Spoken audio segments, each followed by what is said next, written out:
نعمة الله عليكم إذ كنتم أعداء فألف بين قلوبكم فأصبحتم بنعمته إخوانا. وقال النبي صلى الله عليه وسلم: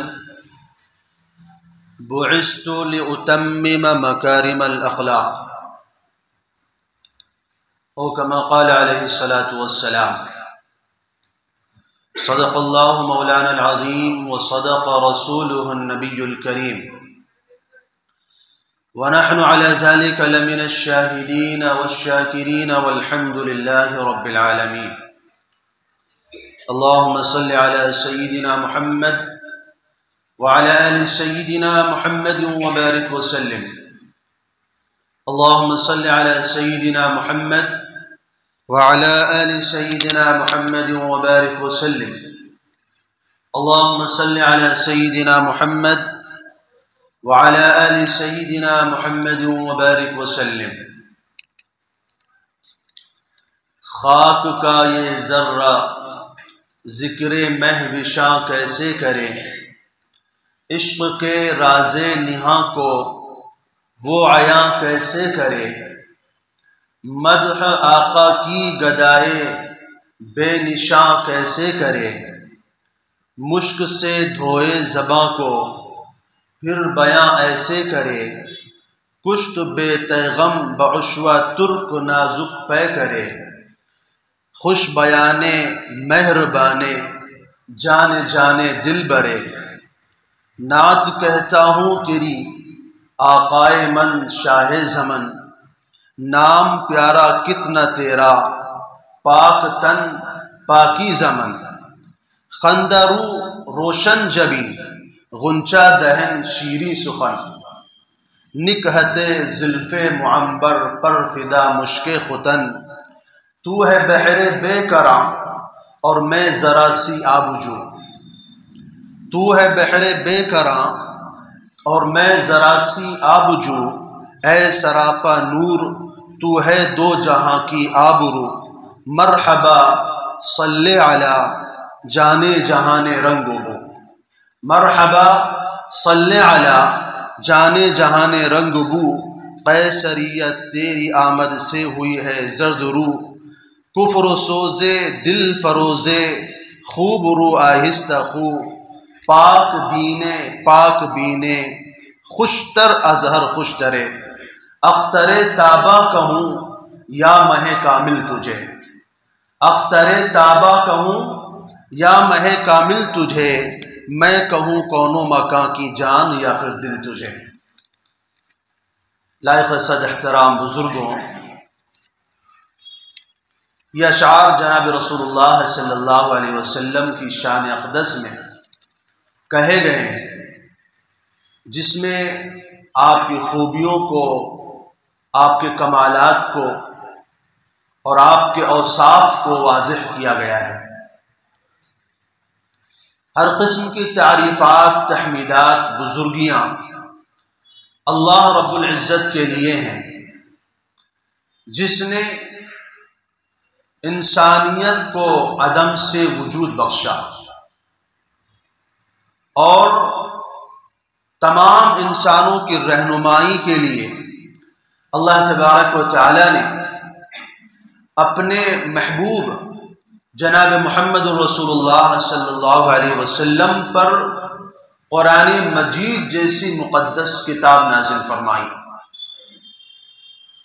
اور بے پناہ ان گنت اور لا تعداد درود اور سلام ہو امام الانبیاء، قدوۃ الصلحاء، شافع روز جزا، ساقی کوثر، شافع محشر، سید الانبیاء والمرسلین جناب محمد رسول اللہ صلی اللہ علیہ وسلم پر، کہ جن کے ذریعے اللہ تبارک و تعالی نے بہکی ہوئی انسانیت کو راہ ہدایت دکھائی، اور آپ نے اس دنیا میں آ کر اپنے اخلاق سے، کردار سے نفرت کو محبت، دشمنی کو تعلق، بغض کو الفت سے اور کفر کو ایمان سے تبدیل کر دیا۔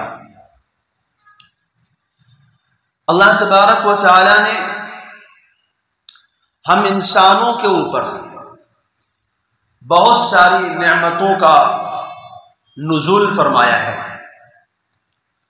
اور ہر لمحہ، ہر آن، ہر وقت اللہ تبارک و تعالی کی نعمتیں، احسانات اور انعامات ہم سب کے اوپر نازل ہوتے رہتے ہیں۔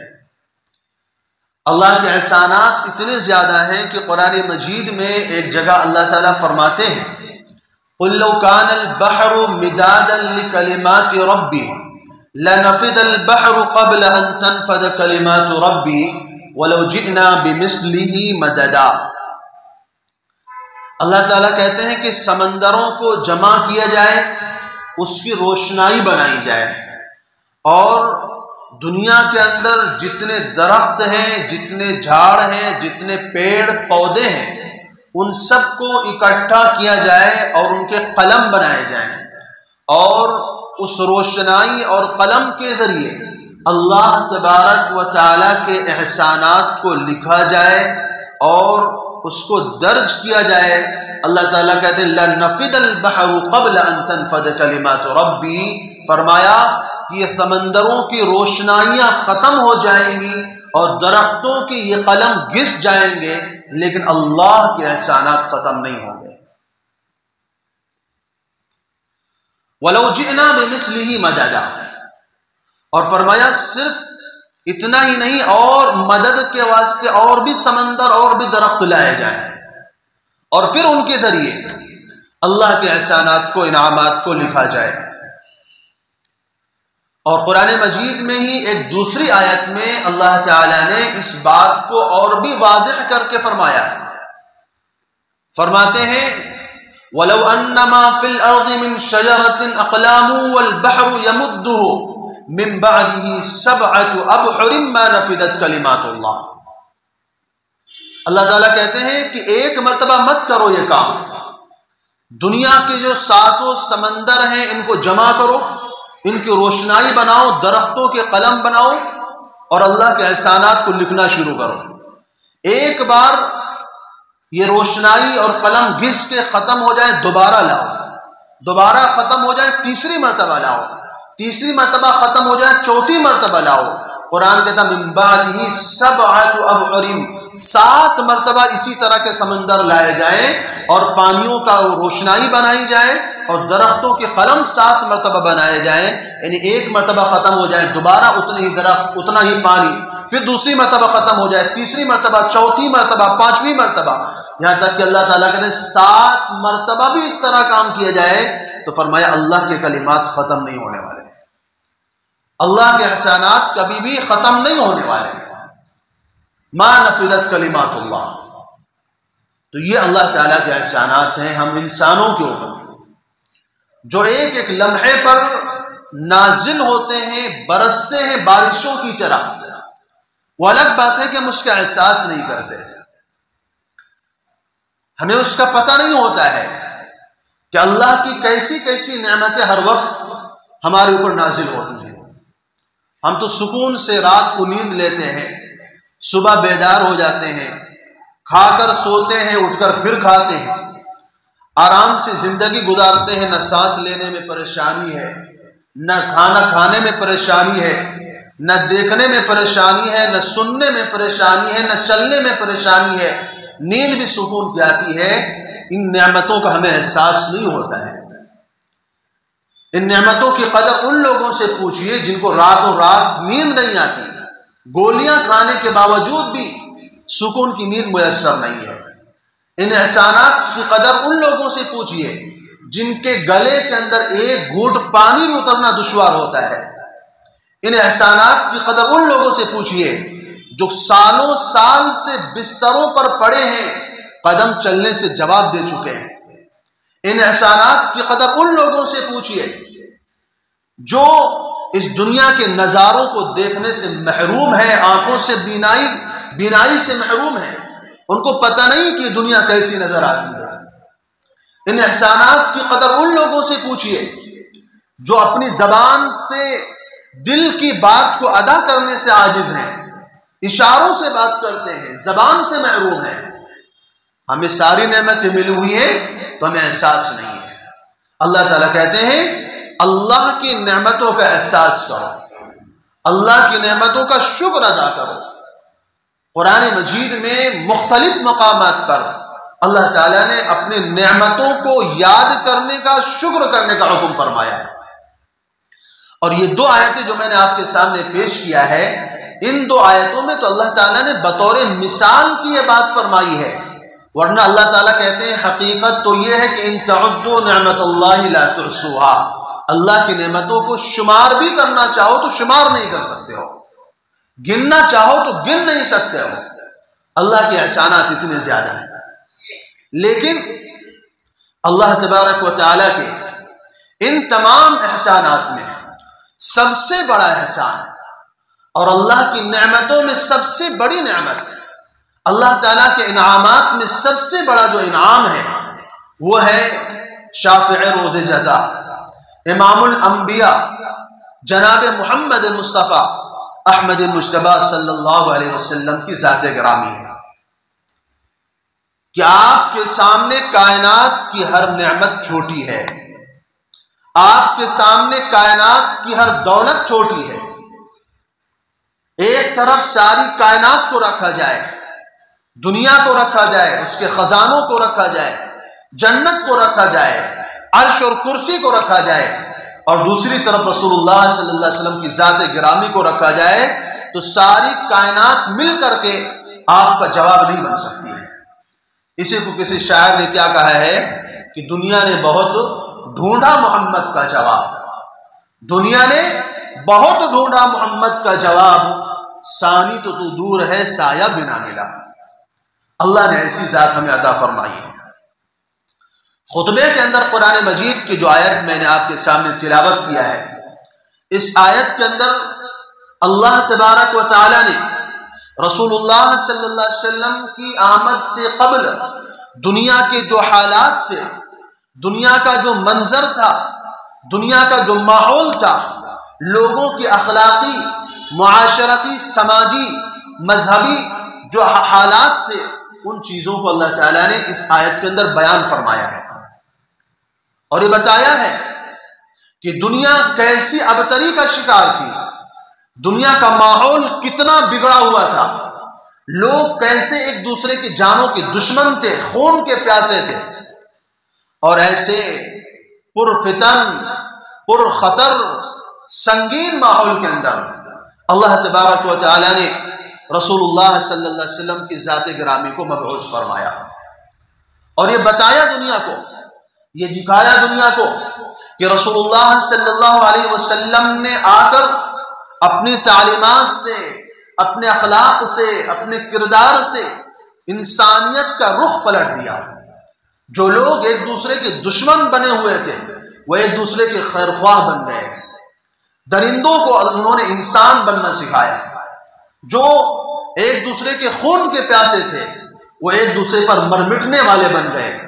کہ شاعر نے کہا کہ جو نہ تھے جو خود نہ تھے راہ پر اوروں کے ہادی بن گئے، وہ کیا نظر تھی جس نے مردوں کو مسیحا کر دیا۔ قرآن کہتا ہے وَاذْكُرُوا نِعْمَةَ اللَّهِ عَلَيْكُمْ، اللہ کی نعمتوں کو، اللہ کے احسان کو یاد کرو۔ کب؟ اِذْ كُنْتُمْ أَعْدَاءً فَأَلَّفَ بَيْنَ قُلُوبِكُمْ، کہ جب تم دشمن تھے آپس میں ایک دوسرے کے، خون کے پیاسے تھے، معمولی باتوں پر سالوں سال جھگڑے چلتے تھے، مرنے والا آنے والی نسل کو وصیت کر کے جاتا تھا کہ یہ جھگڑا بند نہیں ہونا چاہیے، یہ لڑائی ختم نہیں ہونی چاہیے، یہ جنگ جاری رہنی چاہیے، اور اس جنگ کے اندر کبھی اختتام نہ آنے پائے، اس لڑائی کی آگ کو کبھی بجھنے نہیں دینا۔ ایسے لوگ تھے جو اولاد کو قتل کر ڈالتے تھے، جو خون کو اٹھا کر پی جایا کرتے تھے، جو جانوروں کا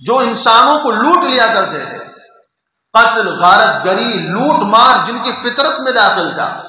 ایسے ماحول کے اندر رسول اللہ صلی اللہ علیہ وسلم تشریف لاتے ہیں اور ان لوگوں کو اپنے محنت سے، اپنی پاکیزہ تعلیمات سے انسان بننا سکھاتے ہیں۔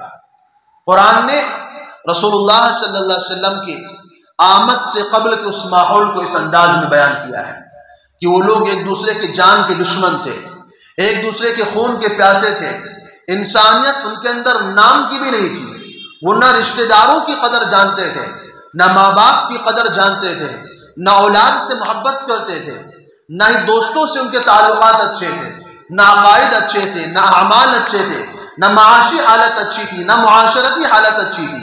انتہائی بدترین دور تھا وہ، اور انتہائی بدترین زندگی ان کی بسر ہوتی تھی۔ ایسے ماحول میں رسول اللہ صلی اللہ علیہ وسلم تشریف لائے۔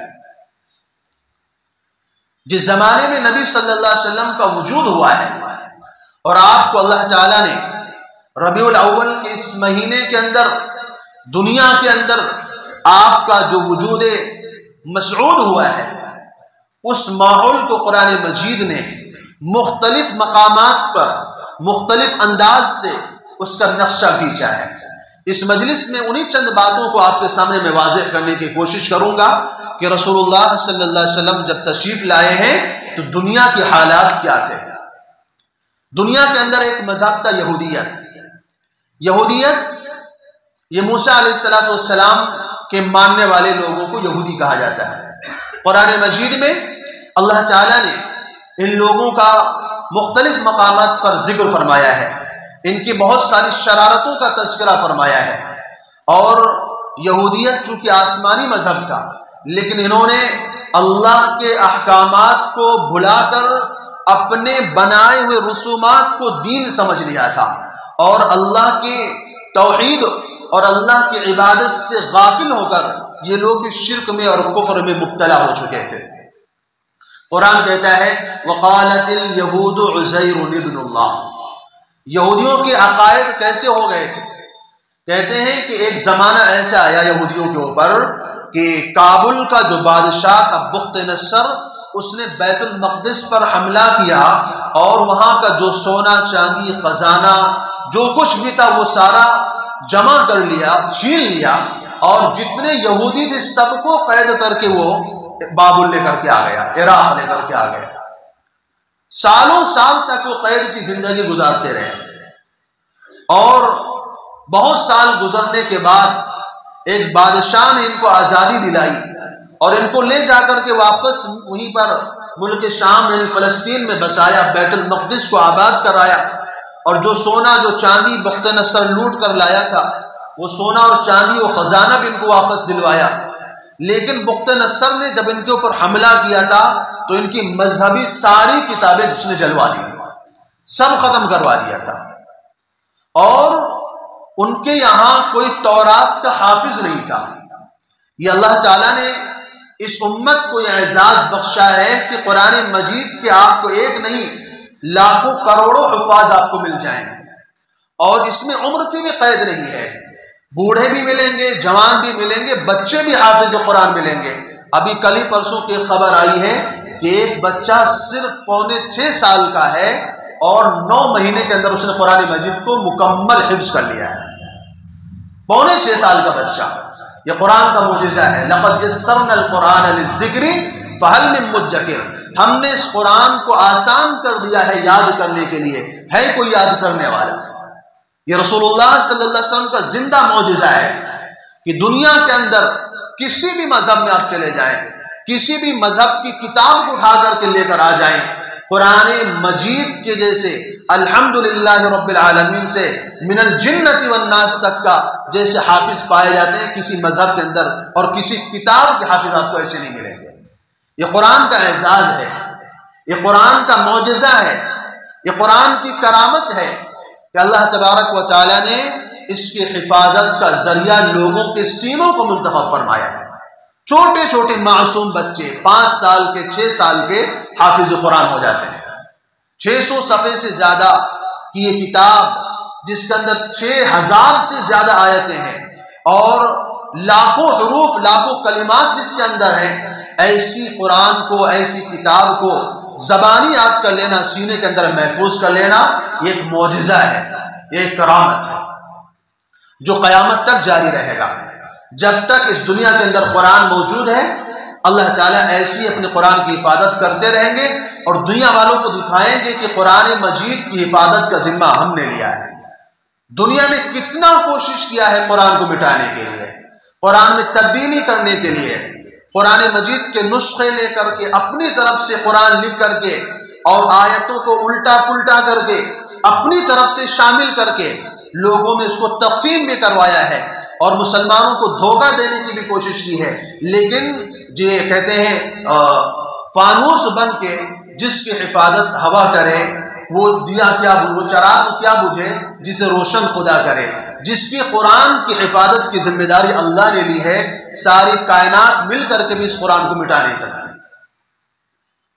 تو بات یہ چل رہی تھی کہ اللہ نے دنیا کے اندر قرآن مجید کو وہ اعجاز عطا فرمایا ہے کہ قرآن مجید کے لاکھوں کروڑوں حفاظ ہر وقت دنیا میں موجود ہوتے ہیں، ہر ملک میں موجود ہوتے ہیں، ہر علاقے میں موجود ہوتے ہیں۔ کہیں بھی چلے جائیے آپ، عرب جائیں، یورپ جائیں، امریکہ جائیں، کسی بھی بر اعظم میں نکل جائے، قرآن مجید کی حفاظت کرنے والوں کو اللہ تعالیٰ نے ہر رنگ میں، ہر نسل میں تیار کیا ہوا ہے، چاہے وہ افریقہ کے کالے کلوٹے ہوں، چاہے یورپ کے گورے ہوں، چاہے ہندوستان کے ہوں، چاہے عرب کے لوگ ہوں، ہر جگہ آپ کو قرآن مجید کے حفاظ ملیں گے، اور یہ صرف قرآن مجید کے ساتھ ہے۔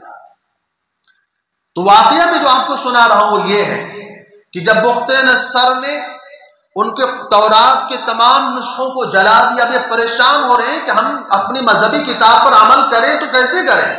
کتاب کا کوئی نسخہ موجود نہیں ہے، ایک بھی ٹکڑا کتاب کا موجود نہیں ہے، اور لوگوں کے سینوں میں یاد نہیں ہے، زبانی یاد نہیں ہے، نسخے اس نے سارے ختم کروا دیے، اب عمل کرے تو کیسے کرے؟ تو کہتے ہیں وقت کے پیغمبر تھے حضرت عزیر علیہ السلام۔ عزیر علیہ السلام اللہ کے نبی تھے، وقت کے پیغمبر تھے۔ انہوں نے لوگوں کو جمع کیا، اور لوگوں کو جمع کرنے کے بعد انہوں نے لوگوں سے کہا کہ قلم اور کاپی لے کر کے آؤ، میں تمہیں لکھوانا چاہتا ہوں۔ حضرت عزیر علیہ السلام نے اپنے حافظے کی بنیاد پر تورات کو لکھوانا شروع کیا، اور نبی سے یہ کام ہو رہا ہے تو بطور معجزات کے ہو رہا ہے، اس میں آپ کو حیرت کی بات نہیں ہونی چاہیے، کیونکہ اللہ تعالیٰ اپنے پیغمبروں سے معجزے دکھلاتے رہتے ہیں۔ عزیر علیہ السلام نے پوری تورات لکھوا دی۔ پوری تورات جب انہوں نے لکھوا دی، اتفاق سے کہتے ہیں کہیں گڑھے سے دفن تورات کا پرانا ایک نسخہ مل گیا۔ جب انہوں نے اس لکھائی ہوئی تورات کا اس سے موازنہ کیا، مقابلہ کیا، دونوں کو جب آمنے سامنے کر کے اس کی جانچ پرکھ کی تو پتہ چلا کہ ایک بھی حرف کا، ایک بھی نقطے کا فرق نہیں ہے۔ جیسا پرانی تورات میں لکھا ہوا تھا جو بعد میں دستیاب ہوئی، اسی طرح حضرت عزیر علیہ السلام نے ان کو تورات لکھوا دیا۔ اب چونکہ مذہبی کتاب حضرت عزیر علیہ السلام نے لکھوا دیا، انہوں نے ان کا اتنا احترام کیا، اتنا احترام کیا، ان کو اتنی عزت سے پیش آنے لگے کہ ایک وقت ایسا آیا کہ کہنے لگے عزیر ابن اللہ، کہنے لگے حضرت عزیر کیا ہے؟ اللہ کے بیٹے ہیں۔ یعنی ان کی مذہبی کتاب کا ایک حافظ مل گیا، انہوں نے اس کو اللہ کا بیٹا قرار دے دیا، حالانکہ وہ اللہ کے پیغمبر تھے، اللہ کے نبی تھے۔ تو یہ یہودیوں کے ہاں عقائد کی خرابی آئی۔ اس کے بعد ان کے یہاں کیا ہوا؟ جو تورات کی اصل کتاب تھی انہوں نے اس کو تبدیل کرنا شروع کیا، اور اپنی طرف سے اس کے اندر باتیں شامل کرنا شروع کی۔ قرآن مجید کہتا ہے یحرفون کلام اللہ افتطمعون ان یؤمنوا لکم وقد كانوا يسمعون کلام اللہ ثم یحرفونہ من بعد ما عقلوه وهم يعلمون۔ تم یہ سمجھتے ہو کہ یہ تمہارے اوپر ایمان لائیں گے؟ ہم نے ان کو جو کتاب دی تھی اس کتاب کے اندر یہ تحریف کرتے تھے، اور جاننے کے باوجود اللہ کے احکام کو بدل دیا کرتے تھے۔ اور کیا کرتے تھے؟ فویل للذین یکتبون الکتاب بأیدیہم ثم یقولون ھذا من عند اللہ۔ لوگوں سے پیسے لے کر کے، مال لے کر کے، اپنی تورات اپنی طرف سے کتاب جو اصل تھی اس کی آیتوں کو مٹا کر کے اپنی طرف سے باتیں لکھ دیا کرتے تھے، اور یہ کہتے تھے کہ اللہ کی طرف سے۔ اتنا زیادہ انہوں نے مذہب کے ساتھ رد و بدل کا کام کیا، تحریف کا کام کیا، عقائد میں خرابی آئی، کتاب کو انہوں نے بدل ڈالا، مذہب کو تہس نہس کر ڈالا، اور کیا کہتے تھے کہ نحن ابناء اللہ واحباؤ۔ اعمال میں، اخلاق میں، کردار میں ایسی گراوٹ آئی کہ اولاً انہوں نے حضرت عزیر علیہ السلام جنہوں نے اپنے حافظے سے تورات کو لکھوایا تھا ان کو اللہ کا بیٹا قرار دیا. اس کے بعد کہنے لگے کہ عزیر علیہ السلام اگر اللہ کے بیٹے ہیں تو ہم کون ہیں؟ نحن ابناء اللہ واحباؤہ، ہم بھی اللہ کے بیٹے ہیں اور اللہ کے دوست ہیں. خود کے بھی اللہ کے بیٹے ہونے کے دعوے دار بن گئے. کہاں پیغمبروں کی تعلیمات اور کہاں موسیٰ علیہ السلام کی تعلیمات کہ ایک خدا کی عبادت کرنا ہے، اس کے ساتھ کسی کو شریک نہیں کرنا ہے، اس کا کوئی رشتہ دار، اس کا کوئی نسب والا، کوئی اولاد، کوئی بیوی، کوئی بھائی یا اور کوئی خاندان اس کا موجود نہیں ہے. کہاں موسیٰ علیہ السلام کی تعلیمات اور کہاں اخلاقی طور پر ان کی جو محالات ایسے ہو گئے کہ انہوں نے خود کو اللہ کا بیٹا کہنا شروع کر دیا. اب جب اللہ کے بیٹے بن گئے تو اب کیا کریں گے؟ اب کچھ بھی کرو کہتے ہیں ہمیں کچھ ہونے والا نہیں ہے. ہم کوئی بھی کام کریں، کتنا بھی گناہ کریں، کتنی بھی برائی کریں، لیکن ہمارے یہاں ہمارے اوپر کوئی عذاب نازل نہیں ہو سکتا. کہنے لگے لن تمسنا النار الا ایاما معدودا، ہمارے اوپر ہمیں جہنم کی آگ چھو ہی نہیں سکتی. اگر آئے گی بھی تو چند دنوں کے لیے، بس جتنے دنوں ہمارے بڑوں نے بچڑے کی پوجا کی تھی اتنے ہی دن تک صرف ہمیں آگ چھو سکتی ہے، اس کے بعد ہم جنت چلے جائیں گے. کیوں؟ ہم اللہ کے بیٹے ہیں، اللہ کی اولاد ہیں، اللہ کے قریبی لوگ ہیں. کیا کوئی باپ اپنے بیٹے کو جہنم ڈالے گا؟ تو اس طرح وہ لوگ خوش فہمیوں کا شکار ہو گئے کہ ہمارا تعلق اللہ کے پیغمبروں سے ہے، ہم پیغمبروں کی اولاد ہیں، ہم نبیوں کی اولاد ہیں، ہم جہنم کیسے جا سکتے ہیں؟ ہم کچھ بھی کریں. جیسے بہت سارے جاہل مسلمانوں کا بھی تصور ہوتا ہے کہ ہمارا رشتہ فلاں سے ہے، ہم فلاں بزرگ سے تعلق رکھنے والے ہیں، اب ہمیں نماز سے کیا مطلب ہے، ہمیں شریعت سے کیا لینا دینا، ہمیں نیکیوں سے کیا کام، ہم کوئی بھی گناہ کریں ہم کو تو سیدھا جنت جانا ہے کیونکہ ہم فلاں کے رشتہ دار ہیں. لیکن ان کو نہیں پتا ہے اللہ کے ہاں رشتوں سے کوئی مطلب نہیں ہے. کون کس کا کیا لگتا ہے اللہ تعالیٰ یہ نہیں دیکھتے ہیں. آپ نے واقعات کے پیش نظر سنا ہوگا، ابراہیم علیہ السلام کا باپ جہنم میں جاتا ہے، نوح علیہ السلام کا بیٹا جہنم میں جاتا ہے، نوح علیہ السلام کی بیوی جہنم میں جاتی ہے، لوط علیہ السلام کی بیوی جہنم میں جاتی ہے، ابراہیم علیہ السلام کا سگا باپ جہنم میں جاتا ہے. اور کتنے واقعات ہیں کہ رسول اللہ صلی اللہ علیہ وسلم کا چچا جہنم میں جاتا ہے. اتنے بڑی بڑی شخصیات کے رشتہ دار ہونے کے باوجود اور اتنے بڑی بڑی شخصیات کا تعلق ہونے کے باوجود، محبت ہونے کے باوجود وہ جہنم میں جاتے ہیں. کس لیے؟ کہ انہوں نے پیغمبروں کی تعلیمات کو نہیں اپنایا، پیغمبروں کی دعوت کو، مشن کو نہیں اپنایا. وہ جہنم میں جاتے ہیں اور ہم کچھ بھی کریں ہم جنت میں جائیں. تو یہ خوش فہمیاں تھیں ان لوگوں کی. اللہ تعالیٰ کہتے ہیں لیس بامانیکم ولا امانی اہل الکتاب، آرزوؤں سے جنت نہیں ملنے والی. تم خود کو جنت کا ٹھیکیدار سمجھتے ہو، تمہیں سمجھتے ہو کہ جنت صرف ہمارے لیے ہے، ہم کچھ بھی کریں گے ہمیں جنت ہی جانا ہے.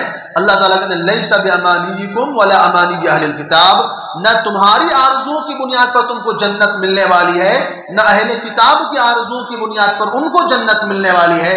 من یعمل سوءا یجزا بہ، جو برا کام کرے گا اس کا بدلہ اس کو دیا جائے گا. بلا من کسب سیئۃ وحاطت بہ خطیئتہ فاولئک اصحاب النار. اللہ تعالیٰ کہتے ہیں ہمارا ضابطہ سن لو. تم کہتے ہو کہ ہم فلاں ہیں، ہم فلاں ہیں، ہم فلاں ہیں، ہم ان کے رشتہ دار ہیں، ان سے تعلق رکھنے والے ہیں، ان سے ہمارا رشتہ ہے. تو ذرا سن لو، بلا من کسب سیئۃ وحاطت بہ خطیئتہ، جو انسان برائی کر کے آئے گا اور اس کے گناہ زیادہ ہوں گے، اولئک اصحاب النار، ایسے لوگوں کو ہم جہنم میں ڈالیں گے.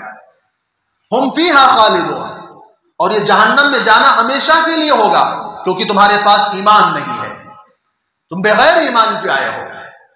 تو یہ حال تھا یہودیوں کا جو مختصر انداز میں نے آپ کے سامنے پیش کیا کہ اعمال، اخلاق، عقائد سارے کے سارے بگڑے ہوئے تھے جس زمانے میں رسول اللہ صلی اللہ علیہ وسلم تشریف لائے.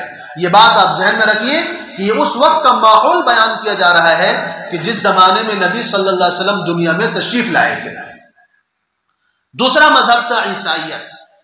عیسائیت آج بھی دنیا کا سب سے بڑا مذہب ہے. دنیا میں سب سے زیادہ تعداد میں عیسائی آج بھی موجود ہیں. عیسائی جن کو قرآن مجید نے نصارہ کہا ہے، یہ عیسیٰ علیہ السلام کے ماننے والے ہیں. عیسیٰ علیہ السلام نے لوگوں کو ایک اللہ کی عبادت کی دعوت دی، ایک اللہ کی عبادت کرنا سکھایا، ایک اللہ کے سامنے جھکنا سکھایا، ایک اللہ کے سامنے اپنے ہر قسم کی عبادت پیش کرنے کا حکم فرمایا۔ قرآن کہتا ہے ما قلت لهم الا ما امرتنی به ان اعبدوا اللہ ربی و ربکم۔ عیسیٰ علیہ السلام اللہ تعالیٰ سے کل قیامت کے دن فرمائیں گے، جب اللہ تعالیٰ عیسیٰ علیہ السلام سے پوچھیں گے اانت قلت للناس اتخذونی و امی الہین من دون اللہ، کیا آپ نے لوگوں سے کہا تھا کہ مجھے اور میری ماں کو خدا بنا لو؟ تو عیسیٰ علیہ السلام کہیں گے اللہ میں نے ان سے بس اتنا کہا تھا اللہ کی عبادت کرو، وہی میرا رب ہے، وہی تمہارا رب ہے۔ تو عیسیٰ علیہ السلام کی یہ تعلیمات تھی، لیکن عیسیٰ علیہ السلام کے ماننے والے کیسے بگڑے؟ قرآن مجید نے اس کا ذکر کیا ہے، وقالت اليہود عزیر ابن اللہ وقالت النصارى المسیح ابن اللہ۔ یہودیوں نے حضرت عزیر علیہ السلام کو اللہ کا بیٹا کہا، ابھی میں نے واقعہ بتایا، اور عیسائیوں نے عیسیٰ علیہ السلام کو کہا عیسیٰ علیہ السلام اللہ کے بیٹے ہیں۔ قرآن کہتے ہیں ذالک قولہم بافواہہم، یہ سب ان کی بکواسات ہیں، یہ ان کی افواہات ہیں، ان باتوں کی کوئی حقیقت نہیں ہے۔ اللہ کے ہاں کوئی اولاد نہیں ہے، اللہ کا کوئی رشتہ دار نہیں ہے۔ اللہ تعالیٰ فرماتے ہیں یشتمونی ابن آدم، ابن آدم مجھے گالی دیتا ہے، مجھے برا بھلا کہتا ہے، میری سب کو شتم کرتا ہے، ولیس لہ ذالک، حالانکہ اس کو ایسا نہیں کرنا چاہیے تھا۔ یہ اللہ تعالیٰ فرماتے ہیں کیسے گالی دیتا ہے؟ اللہ تعالیٰ کہتے ہیں یدعو لی ولدا، وہ میرے لیے اولاد ہونے کا دعوے دار ہے۔ قالوا اتخذ الرحمن ولدا، کہ لوگوں نے کہا کہ اللہ نے اولاد پیدا کی اپنے واسطے۔ اللہ تعالیٰ کہتے ہیں لقد جئتم شیئا ادا، تم نے بہت بھاری بات کہہ دی ہے۔ تکاد السماوات یتفطرن منہ وتنشق الارض وتخر الجبال ہدا، تم نے اتنی بڑی بات کہہ دی کہ آسمان اس سے پھٹ جائے، زمین اس سے ریزہ ریزہ ہو جائے، اور پہاڑ ٹکڑے ٹکڑے ہو کر کے ہواؤں میں اڑ جائیں۔ تم نے اتنی بڑی بات کہہ دی ہے کہ اللہ کے اولاد ہو۔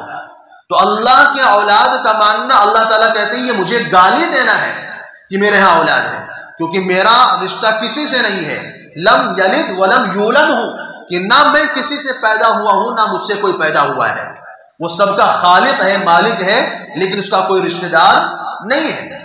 تو یہودیوں نے عزیر علیہ السلام کو اللہ کا بیٹا کہا، عیسائیوں نے عیسیٰ علیہ السلام کو اللہ کا بیٹا کہا، اور عیسائی تو اور اگلے قدم پر چلے گئے، کہتے ہیں لقد کفر الذین قالوا ان اللہ هو المسیح ابن مریم، کہنے لگے عیسیٰ علیہ السلام صرف اللہ کے بیٹے نہیں بلکہ خود اللہ ہے، یعنی عیسیٰ علیہ السلام کو خود انہوں نے اللہ قرار دے دیا۔ قرآن کہتا ہے لقد کفر الذین، وہ لوگ کافر ہو گئے جنہوں نے کہا ان اللہ هو المسیح ابن مریم، کہ مسیح علیہ السلام اللہ ہیں۔ اللہ تعالیٰ نے فرمایا کہ اور تیسرا عقیدہ ان کا کیا تھا، لقد کفر الذین قالوا ان اللہ الثالث ثلاثہ، کہتے تھے کہ خدا دنیا میں تین ہیں، ایک اللہ تعالیٰ خدا ہے، ایک عیسیٰ علیہ السلام خدا ہے، اور ایک عیسیٰ علیہ السلام کی ماں خدا ہے۔ اس طرح لوگوں میں عقائد میں بگاڑ آیا، لوگ اللہ کی عبادت سے ہٹ کر انسانوں اور چیزوں کی عبادت کی طرف چلے گئے، اور انہوں نے پیغمبروں کو، اللہ کے نیک بندوں کو، اللہ کے پیاروں کو انہوں نے خدا کا درجہ دینا شروع کیا۔ اللہ تعالیٰ کہتے ہیں افلا یتوبون الی اللہ ویستغفرون، یہ لوگ کیوں توبہ نہیں کرتے اس بات سے، اللہ سے معافی مانگے اس بات سے۔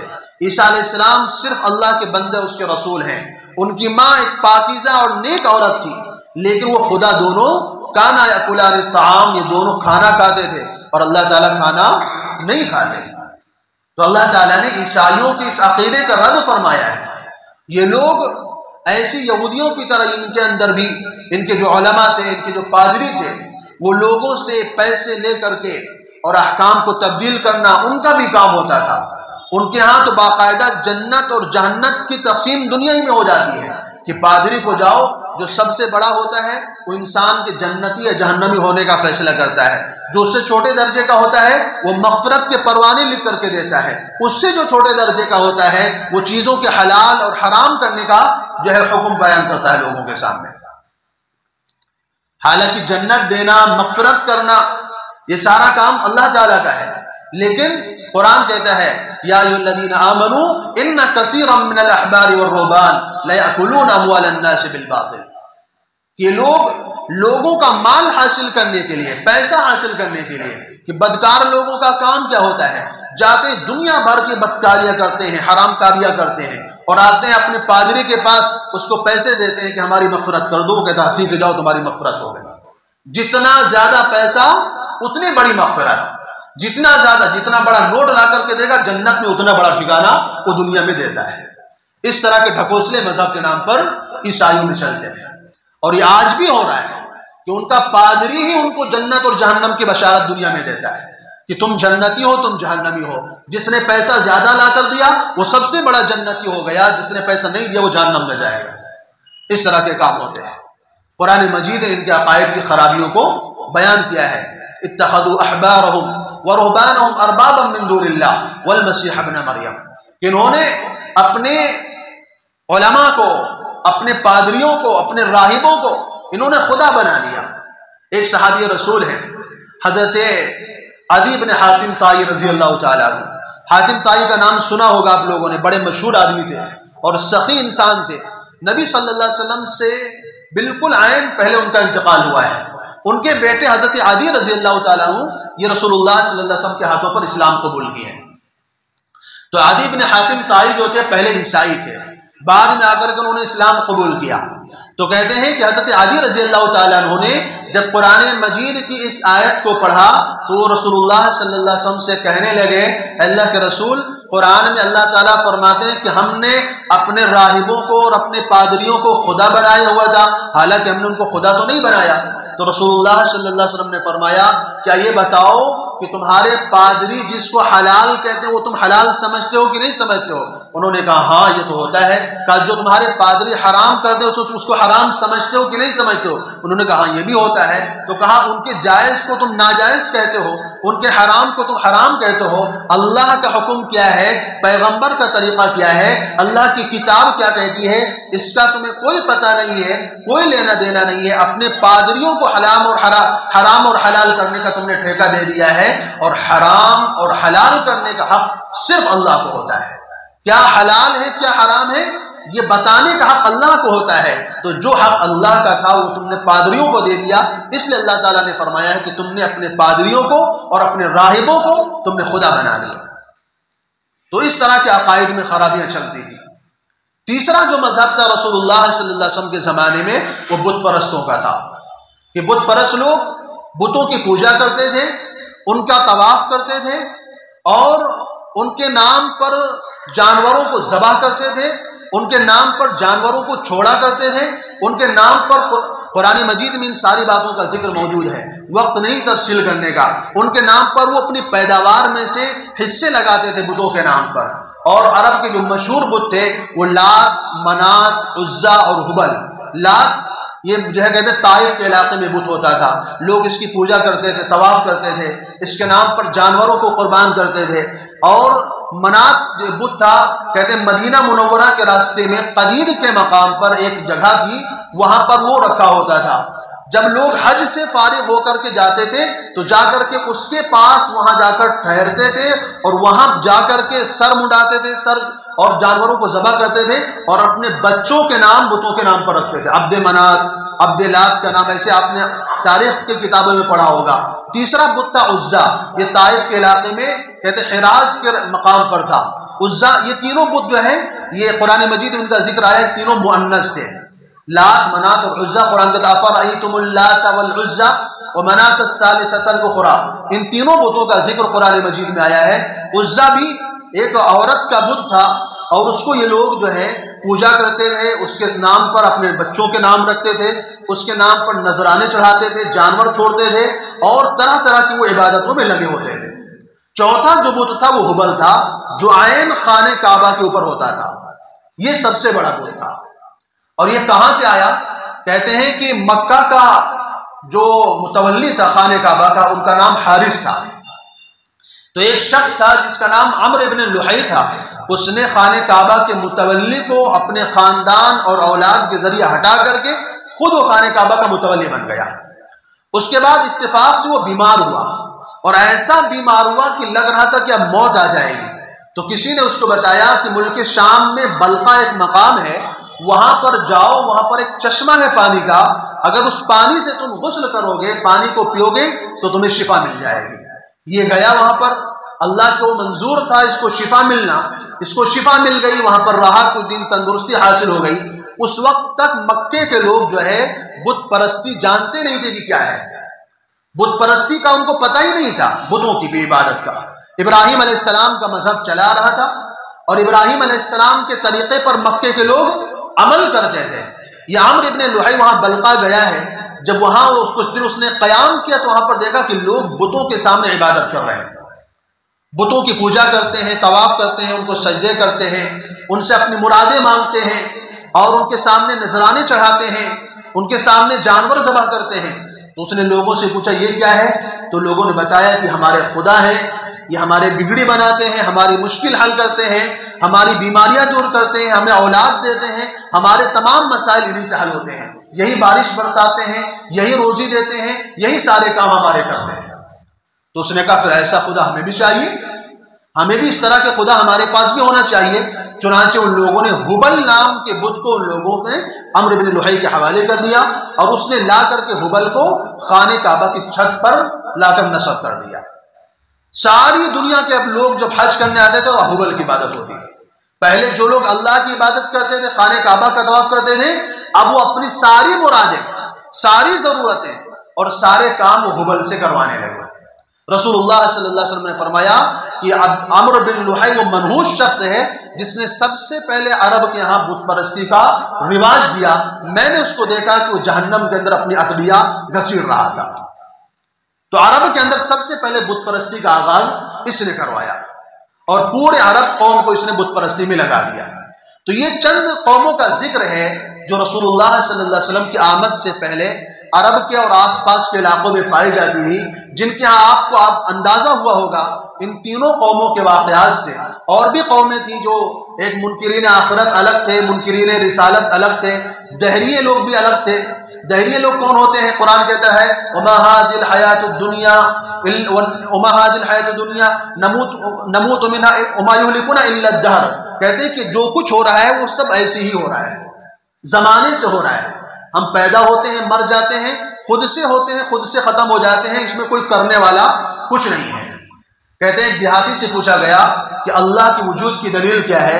تو اس نے کہا البعرۃ تدل علی البعیر، کہا اونٹ کی لید یہ اس بات کی اوپر دلالت کرتی ہے کہ کہیں پر اونٹ موجود ہے، والروث تدل علی الحمیر، اور کہا گدھے کی لید اس بات کی دلالت کرتی کہ گدھا موجود ہے، وآثار الاقدام تدل علی المسیر، اور نشانات قدم یہ بتاتے ہیں کہ ادھر سے کوئی چل کر گیا ہے۔ تو فرمایا فسماء ذات ابراج وارض ذات فجاج وبحار ذات امواج الا تدل علی الصانع العلیم القدیر، کہا یہ اتنا بڑا آسمان اور اتنی بڑی زمین اور اتنا بڑا سمندر کیا اس کے بنانے والے کے اوپر دلالت نہیں کرتے؟ یعنی کائنات کی چھوٹی سی چھوٹی چیز بتلاتی ہے کہ یہ چیز ہوئی ہے تو کسی کے کرنے سے ہوئی ہے۔ یہ جیسے قدم کے نشانات کہیں پر پڑے تو آپ کو اندازہ ہو جاتا ہے کہ یہاں سے کوئی چل کر کے گیا ہے۔ تو اتنا بڑا آسمان، اتنی بڑی کائنات اور یہ نظام جو چل رہا ہے یوں ہی چل رہا ہے، اس کو کوئی چلانے والا نہیں ہے۔ یہ خود اس بات کی دلیل ہے کہ اس کا کوئی بنانے والا ہے، کوئی چلانے والا ہے اور کسی کے چلانے سے ہو رہا ہے۔ تو ایسے بھی لوگ دنیا میں اس وقت بھی موجود تھے، آج بھی موجود ہیں، جو یہ کہتے ہیں کہ کائنات میں جو کچھ ہو رہا ہے خود بخود ہو رہا ہے۔ تو ایسے ماحول میں اللہ تبارک و تعالیٰ نے جناب رسول اللہ صلی اللہ علیہ وسلم کو مبعوث فرمایا۔ آپ نے آ کر کے سب سے پہلے لوگوں کے عقائد کو درست کیا۔ جن لوگوں نے سورج کو خدا بنایا ہوا تھا، چاند کو خدا بنایا ہوا تھا، بتوں کی پوجا میں لگ گئے تھے، انسانوں کی پوجا میں لگ گئے تھے، جناتوں کی پوجا میں لگے تھے، فرشتوں کو انہوں نے معبود تسلیم کیا ہوا تھا اور ستاروں کی پوجا کرتے تھے، آگ کی پوجا کرتے تھے۔ ایسے ماحول میں رسول اللہ صلی اللہ علیہ وسلم آتے ہیں، دنیا میں تشریف لاتے ہیں اور اپنی تعلیمات سے پورے عرب کیا پوری دنیا کے اندر ایک خدا کی عبادت کا ڈنکا بجاتے ہیں۔ آج ہم جو دنیا میں ہیں اللہ کی عبادت کرتے ہیں، اللہ کی عبادت کے لیے یہاں پر جمع ہوئے ہیں۔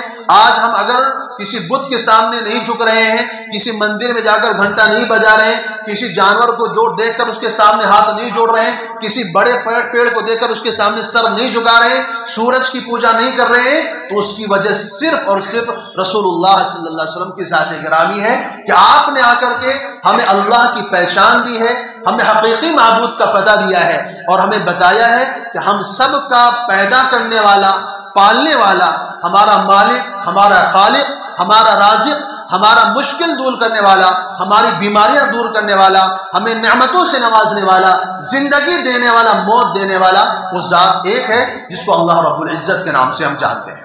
تو یہ صرف رسول اللہ صلی اللہ علیہ وسلم کی تعلیمات کا نتیجہ ہے، ورنہ دنیا اللہ کا نام بھول چکی تھی، دنیا چیزوں کی عبادت میں لگ گئی تھی، اشیاء کی پوجا میں لگ گئی تھی، اللہ کی عبادت کا کہیں پر ذکر نہیں تھا۔ ایسے